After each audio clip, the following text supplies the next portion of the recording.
ब्रह्म। नमस्कार मित्रों, हमारे वैदिक परिवार में आपका स्वागत है।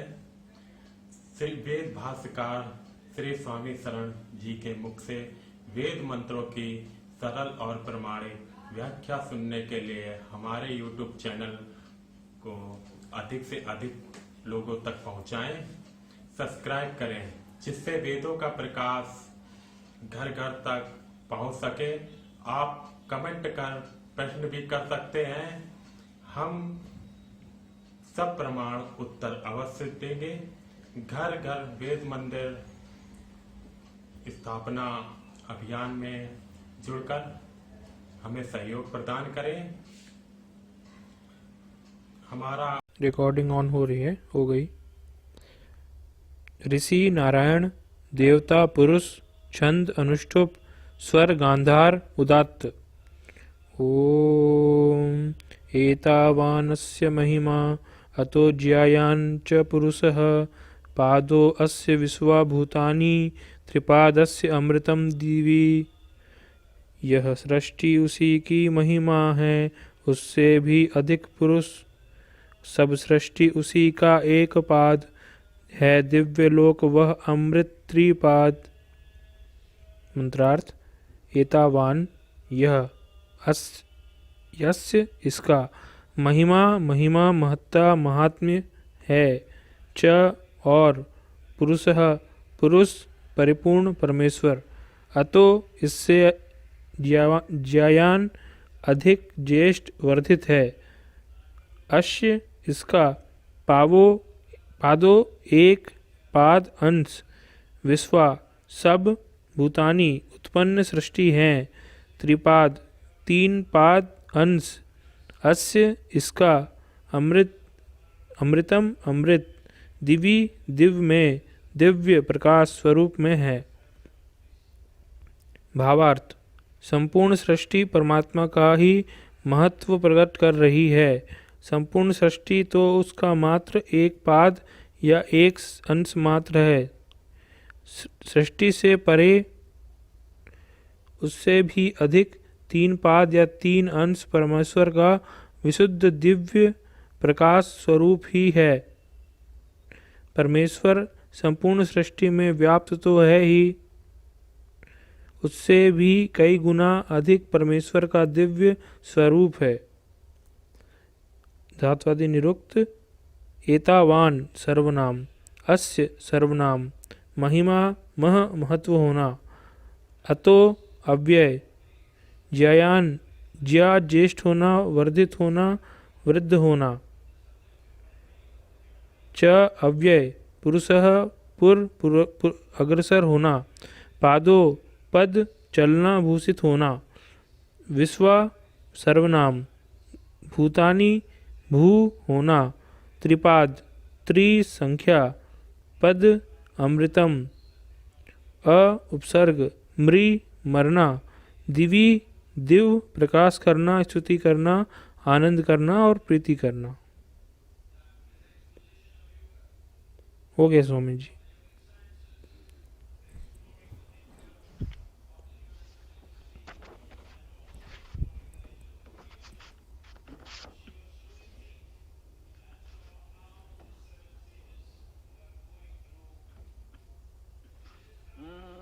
एतावान अस्य महिमा अतो ज्यायान च पुरुषः पादो अस्य विश्वा भूतानि त्रिपाद अस्य अमृतम दिवि। यह सृष्टि उसी की महिमा है, उससे भी अधिक पुरुष ईश्वर। सब सृष्टि उसी का एक पाद है, दिव्य लोक वह अमृत त्रिपद। एतावान अस्य महिमा, एतावान सर्वनाम है, यह अस्य इसका सर्वनाम है, महिमा जानते हैं, महिमा महत्ता महत्व, मह महान होना, बड़ा होना, पूज्य होना। तो जैसा कि हमने जाना है कि ये पुरुष सूक्त सृष्टि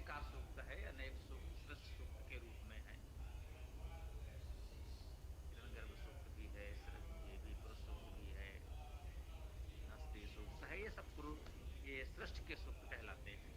सृष्टि की प्रक्रिया बताई जाती है, सृष्टि का वर्णन है। तो कह रहे हैं कि ये जो सृष्टि है, एतावान, यह सृष्टि के लिए कहा गया है।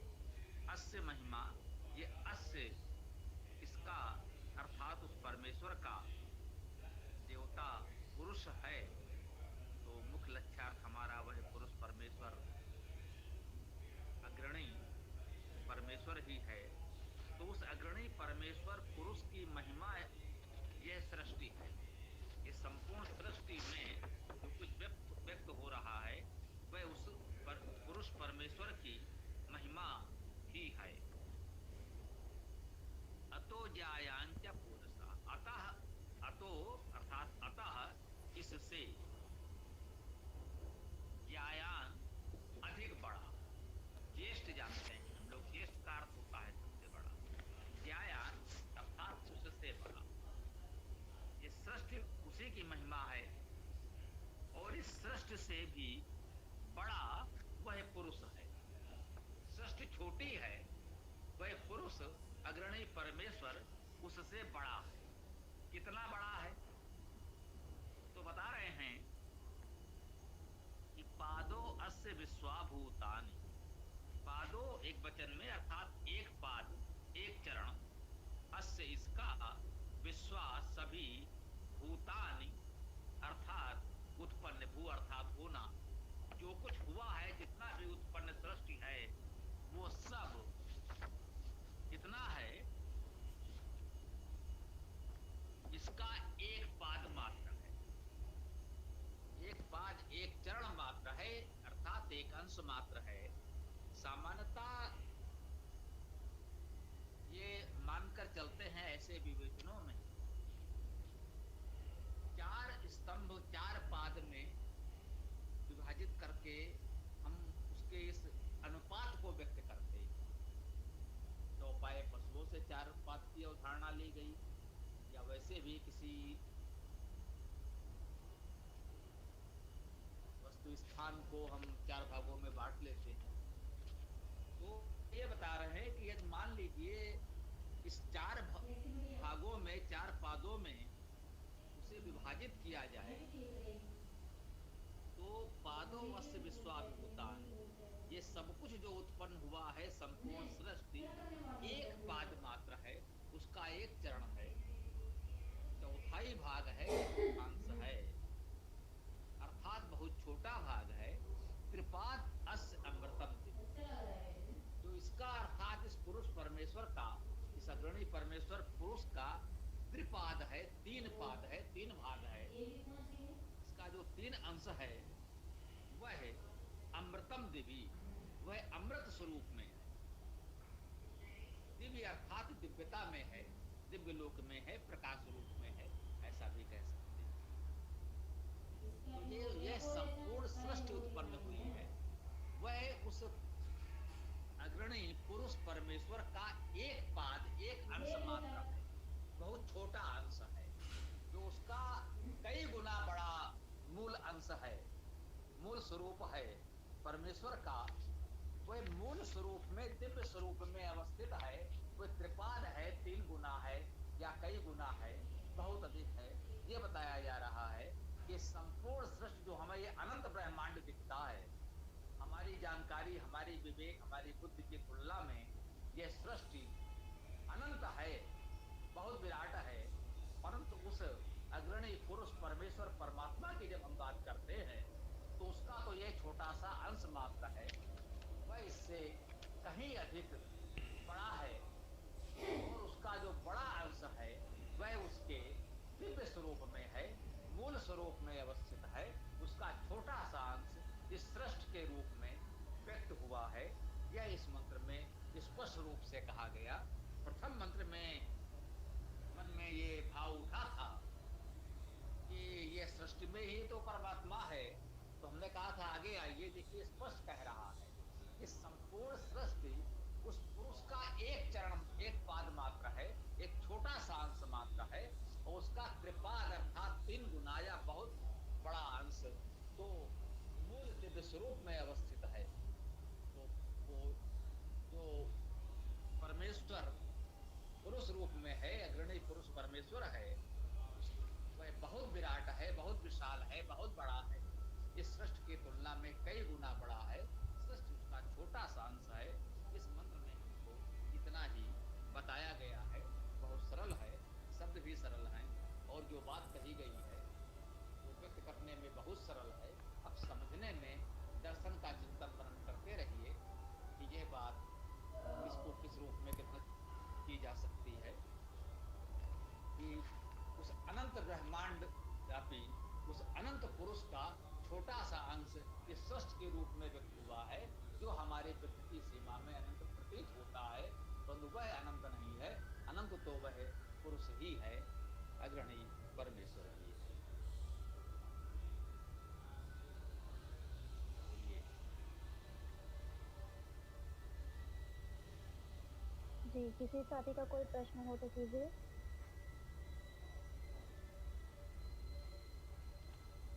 स्वामी जी, हेलो। हाँ बोलिए। स्वामी जी, मैंने शायद ऋग्वेदादि भाष्य भूमिका में पढ़ा था कि ये जो आकाश है, पृथ्वी अग्नि जलवायु जलवायु आकाश वाला आकाश, इसकी रचना भी परमात्मा ने ही की है। तो क्या ये बात सही है? कहा तो सृष्टि में जो कुछ है, संपूर्ण सृष्टि उसका एक अंश है, और उससे भी कई गुना वो दिव्य स्वरूप में है। तो जो कुछ भी आप सोच सकते हैं सब वही है, उससे अतिरिक्त तो कुछ है नहीं।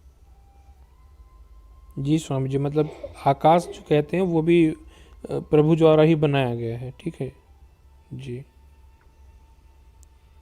हाँ भैया पुलकित बताओ, अब समझ में आई बात? जी गुरुजी, बात तो समझ में आ गई, लेकिन गुरुजी जैसे इसमें मतलब पादों का एक अर्थ भूषित होना भी दिया गया है, तो गुरुजी इस हिसाब से देखें तो मतलब इसका अर्थ ऐसा भी लिया जा सकता है क्या कि एक अंश उसका भूषित होता है और जो मतलब 3/4 हिस्सा है वो स्तुति करने योग्य है, कुछ इस प्रकार। प्रयास करना, लेकिन ये थोड़ा कठिन लग रहा है। पद का भूषित होना, जिसे कहते नहीं, लोगों को तमाम ये पदक आदि मिलते हैं तो वो भूषित करने के अर्थ में होते हैं, तो वो अर्थ भी इसके साथ है, लिख दिया गया है। लेकिन सामान्यता जो बता रहा है वो बात यही है कि उसका एक चरण एक अंश है, यही सर्वमान्य भी है। और भूषित भी अगर कहें तो उसको भी काव्यात्मक रूप से यही कह सकते हैं कि उसका एक अंश विभूषित हो गया है, सृष्टि के रूप में व्यक्त हो गया है, जो आपको ग्रह नक्षत्र तारों के रूप में दिखता है। और शेष जो उसका दिव्य स्वरूप है वो तो आपके अनुभव में साधना में कहीं आएगा तो आएगा, वो तो व्यक्त है, वही निराकार है, उसका मूल स्वरूप। और साकार सृष्टि ये व्यक्त हुई है, साकार रूप में कह लीजिए सृष्टि जितनी है वो व्यक्त होता है, तो ये वही चीज है। क्योंकि ये अन्य मंत्रों में भी अनेक प्रकार से अनेक बार आया होगा, ये भी हमने कहा था। बात केवल यहीं तक होती तो अलग बात थी। तो जैसे जैसे आप आगे बढ़ेंगे, पढ़ते जाएंगे, तो ये बात स्पष्ट होती जाएगी। जो हमने कहा अर्थ करते समय ये भी ध्यान में रखना पड़ता है कि वेद में अन्यत्र जो बात कही गई हो उससे संगति बैठनी चाहिए। विरोध नहीं हो सकता है कि वेद में एक मंत्र में कोई बात कही जाए और दूसरे मंत्र में उसके विपरीत बात कही जाए या उसका खंडन हो जाए, ये संभव नहीं है ना। पूरे वेद में जो बात कही जाएगी वो एक ही कही जाएगी। तो जब अनेकार्थी हो जाएंगे तो उसमें से वही अर्थ महत्वपूर्ण होगा जो अन्य मंत्रों के अर्थों से संगत हो। तो ये भी एक दिशा है। अभी तो यही कह सकते हैं जितना अधिक से अधिक अध्ययन होता जाएगा आपका, उतना ही ये बात स्पष्ट होती जाएगी। इसलिए कहते हैं कि एक मंत्र उसका एक अंश लेकर के अर्थ नहीं किया जा सकता। जब आप उसका एक व्यापक अध्ययन करेंगे तभी समझ में आएगा कि वेद क्या कहते हैं। शेष तो लोग अपनी अपनी इच्छा वेद पर थोपने का प्रयास करते हैं, जो हम कहना चाहते हैं उससे मिलता जुलता कोई मंत्र उसके कुछ शब्द खोज लिए, बोले देखो भाई ये वेद में कहा गया, यही हम भी कह रहे हैं, हमारे गुरु भी कह रहे हैं। तो हमको इसी से उबरना है। वेद क्या कह रहा है ये जानने का प्रयास करना है। हमारे विचार क्या है या किसी हमारे जानने वाले या हमारे आदरणीय कोई व्यक्ति हो उसके विचार क्या है वो महत्वपूर्ण नहीं है। महत्वपूर्ण ये है कि वेद क्या कह रहा है उसे जानने समझने का प्रयास करें। ठीक है, आगे बढ़े। जी जी गुरु जी, इतना तो गुरु जी इस मंत्र में स्पष्ट हो गया कि भूतानी का अर्थ पृथ्वी नहीं कर सकते, सृष्टि ही आएगा। जी।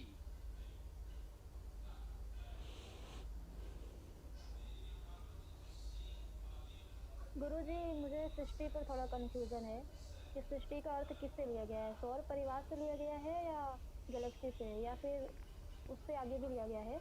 और सृष्टि और ब्रह्मांड में क्या अंतर है, ये दोनों एक ही है या फिर इनमें कुछ अंतर भी है? हाँ, ये प्रश्न थोड़ा सा हटकर है, लेकिन इससे जोड़ते हुए जितना है उतना बता देते हैं।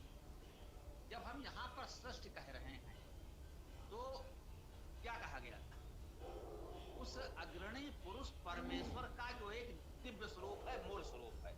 जब मान लीजिए सृष्टि नहीं रही होगी, तो भी हम कह रहे जब कुछ नहीं था, हिरण्यगर्भा संवर्धिताग्रे, जब सबसे पहले वह केवल हिरण्यगर्भ परमेश्वर ही था, जब वह केवल पुरुष ही था, इसी वजह से कहा गया प्रारंभ में आदमी वह केवल पुरुष ही था, इसके अतिरिक्त कुछ था ही नहीं। उस अवस्था में तो कुछ भी नहीं था, तो उसके पश्चात जो कुछ उत्पन्न हुआ सब कुछ सृष्टि में माना गया।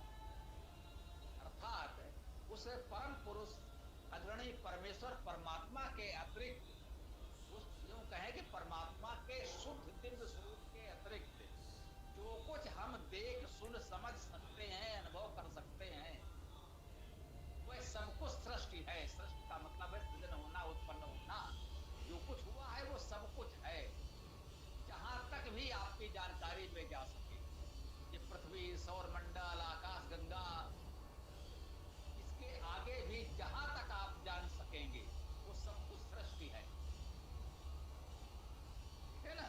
और जितनी भी सृष्टि हो सकती है आपकी कल्पना में, आपने कितनी आकाश गंगाएं खोज ली, और भी नई आकाश गंगाएं मिल सकती हैं।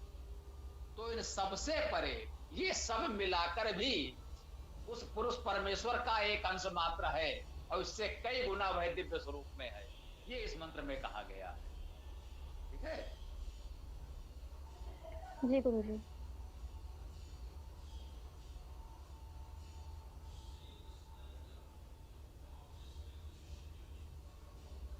तो अभी अगर किसी का प्रश्न हो तो पूछ लीजिए, अन्यथा हम फिर पाठ शुरू करते हैं।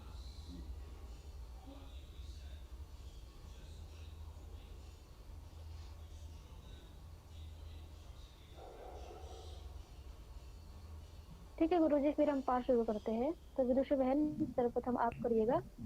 गुरु एक मिनट गुरु हाँ जी, बोलो। तो इस प्रकार हम सृष्टि को परमेश्वर का एक चतुर्थांश कह सकते हैं। बिल्कुल स्पष्ट कहा है। जी इस मंत्र में तो स्पष्ट कहा ना कि एक पाद यह सृष्टि है, और त्रिपाद तो वो मूल दिव्य स्वरूप में है। अब इसको एक पाद में ठीक चौथाई अर्थात 25% कहने की बात नहीं है। उसके कहने का आशय है काव्यात्मक वर्णन में कि एक छोटा सा अंश जितनी कुल सृष्टि हो सकती है उससे कई गुना वह दिव्य स्वरूप में है, अर्थात उसका कुल परिमाण इससे बहुत अधिक है। इसको इस भाव में लें। जी गुरु जी, यही समझना चाह रहा था। जी कोमल जी बोलिए। जी, तो मंत्र पाठ शुरू करते हैं। विदुषी बहन आप कीजिएगा प्रथम में, और फिर पुलकित जी आप कर दीजिएगा, फिर ईशा पुत्र भाई जी आप कर दीजिएगा, फिर मैं कर दूंगी।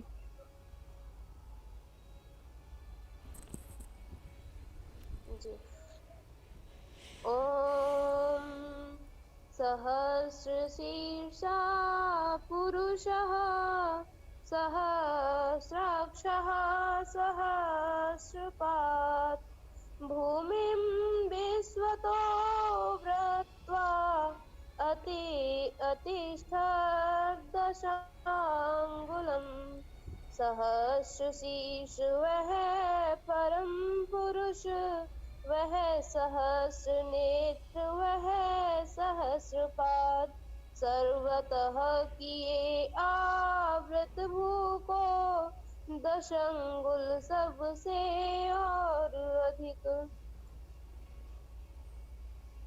ॐ पुरुषय एव इदं सर्वं यद्भूतं यच्च भाव्यं यत् अमृतत्वस्य ईशानो यत् अन्येन अतिरोहति। हो चुकी सृष्टि जो होनी है, वह सब कुछ परम पुरुष ही है। कर अन्य प्राण से आरोहण, वह अमृत तत्व का ईश्वर है।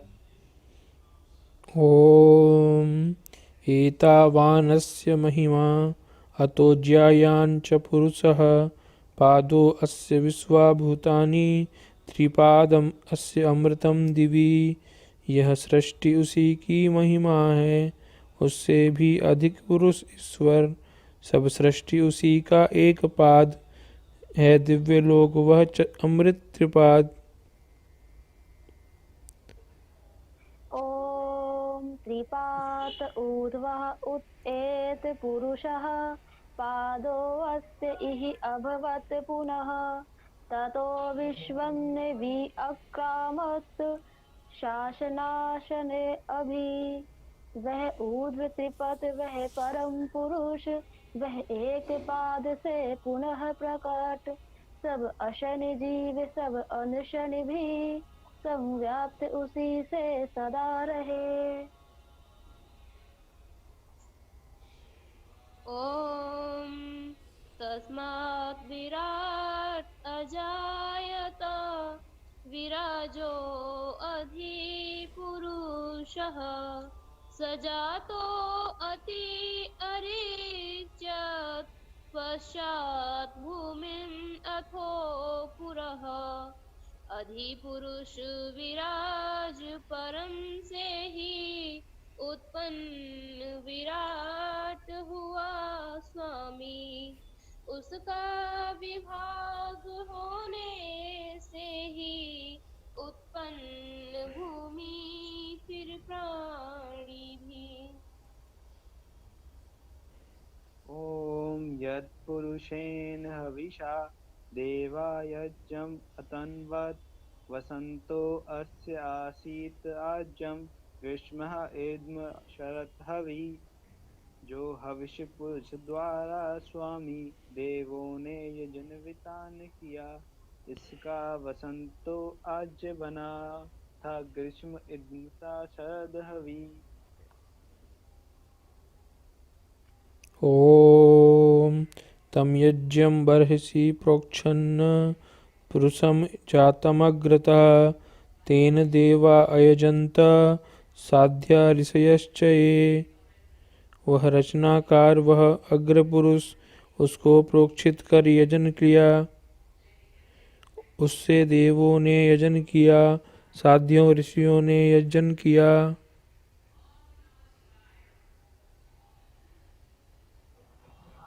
ॐ तस्मात् यजात सर्वभूतः संरतं प्रशद आज्यं पशून् तान् चक्रे वायव्यान् अरण्यान् ग्राम्यः च ये। उस यजन सर्वभूत से स्वामी सब प्रगति सरलता अभिसिंचन संभरण किया सब सृजन किया। उससे वाव्य अरण्य ग्राम्य उत्पन्न किए पशु प्राणी सब। ॐ तस्मात् यज्ञात् सर्वभूतः ऋचः सामानि जज्जिरे छन्दांसि जज्जिरे तस्मात् यजुः तस्मात् अजायत। उस यजन पुरुष से प्रकट ऋचा सब साम उसी से प्रकट हुए। उससे ही छंद अथर्व प्राप्त उत्पन्न उसी से यजु हुए।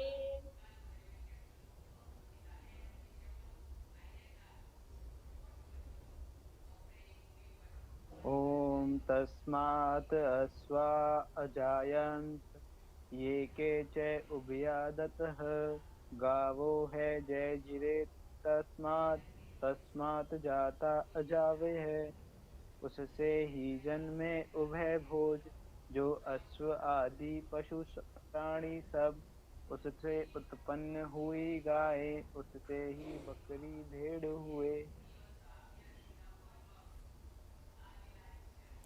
ॐ यत्पुरुषं विदधुः कतिधा विकल्पयन् मुखस्य किम् अस्य कौ बाहु कावूरु पादा उच्यते। उस परम पुरुष का किस प्रकार कल्पना करें सब समझ सकें। मुख क्या उसका, क्या बाहु युगल, क्या ऊरु क्या पाद कहें स्वामी। ॐ ब्रह्मणो अस्य सुखम् आसीत् बाहुराजन्यः क्रतः उरु तत् अस्य यत् वैश्यः पादभ्याम शूद्रो अजायत। ब्राह्मण उसका मुख रूप हुआ, दो बाहु यथा राजन्य रूप, उरु स्वरूप है वैश्य यथा श्री चरण पुरुष के शूद्र रूप।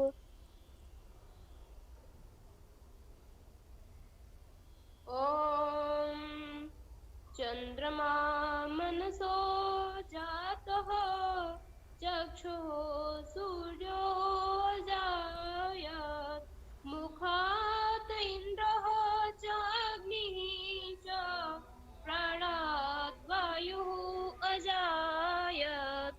उसके मन से उत्पन्न चंद्र, नेत्रों से सूर्य जन्म पाता, मुख से ही इंद्र अग्नि जन्मे, प्राणों से वायु स्वरूप बना।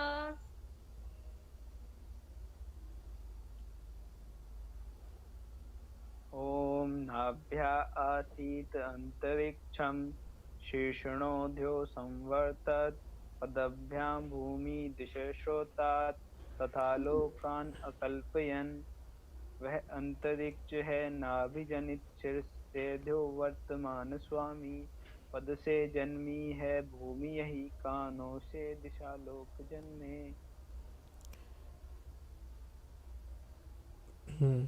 सप्तास्यासन् परिधयः त्रिसप्तसमिधः कृताः देवा यज्ञं तन्वाना अबध्नन् पुरुषं पशुं।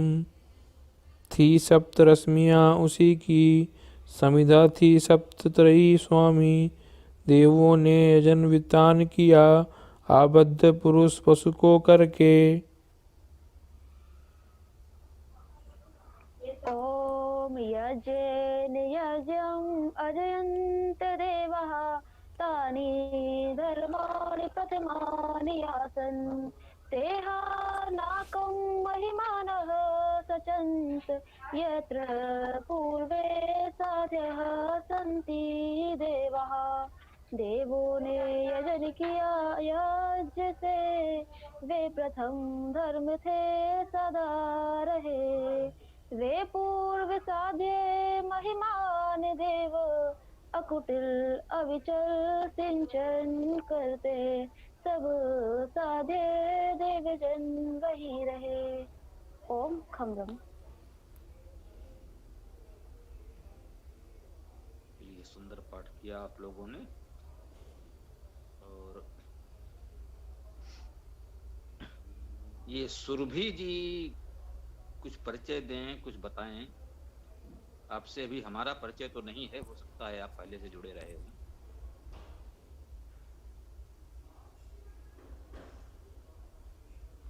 सुरभि जी कुछ बोलेंगे, परिचय देंगे अपना?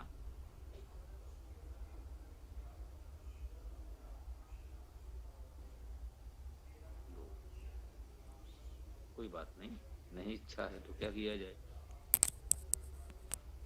ठीक है, तो फिर समापन किया जाए। किसी को कुछ कहना हो तो समय तो समापन करते हैं। क्या पुलकित कुछ कह रहे हैं क्या? नहीं गुरु जी, बस कह रहा था किसी को कुछ कहना है तो कीजिए, नहीं समापन करते हैं। ठीक।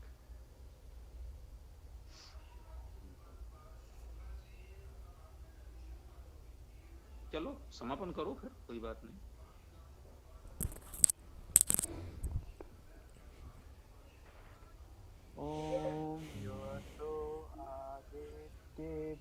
पुरुषः सो असो अहम् ॐ खं ब्रह्म ॐ खं ब्रह्म ॐ यो असो आदित्ये पुरुषः सो असो अहम् ॐ खं ब्रह्म। सभी को सादर नमस्ते। नमस्ते। ओम खम ब्रह्म, सभी को सदा नमस्कार। कल प्रातः 11 बजे विशेष कक्षा में हम लोग जुड़ेंगे। कुछ और भी प्रश्न होंगे तो किए जा सकते हैं। कल कुछ और विशेष बात करने का प्रयास किया जाएगा। इस व्यवस्था के संदर्भ में भी हम लोग बात कर सकते हैं। जैसे आज आप लोगों ने एक विशेष प्रयास और किया, तो इन सारी बातों पर कल प्रातः चर्चा की जा सकती है। ठीक है, कल प्रातः 11 बजे मिलते हैं।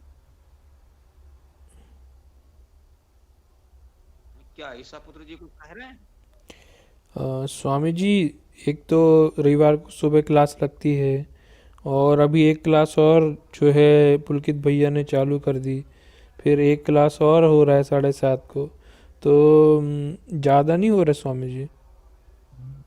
ईशा पुत्र जी वो करी नहीं है, वो प्रतिदिन नहीं है। जब भी टाइम हो तब भी सदस्य को बोल दें, उसी दिन वो रख लेंगे इंस्टाग्राम वाले, तो वो कोई आवश्यक नहीं है। हाँ, मतलब वो 6:30 बजे वाला?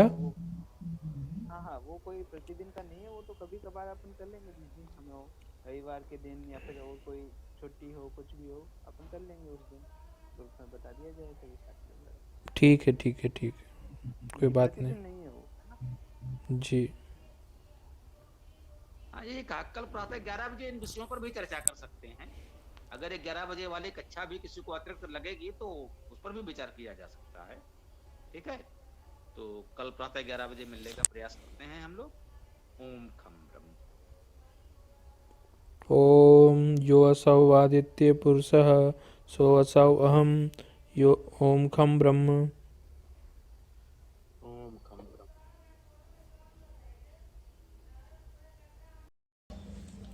पूरा वीडियो देखने के लिए बहुत बहुत धन्यवाद। कमेंट में अपने विचार अवश्य दें। आपको कोई भी प्रश्न पूछना हो तो कमेंट बॉक्स पर कमेंट कर सकते हैं। डिस्क्रिप्शन में वेबसाइट का लिंक दे दिया गया है, उसमें अधिक जानकारी प्राप्त कर सकते हैं। धन्यवाद। ओम खम ब्रह्म।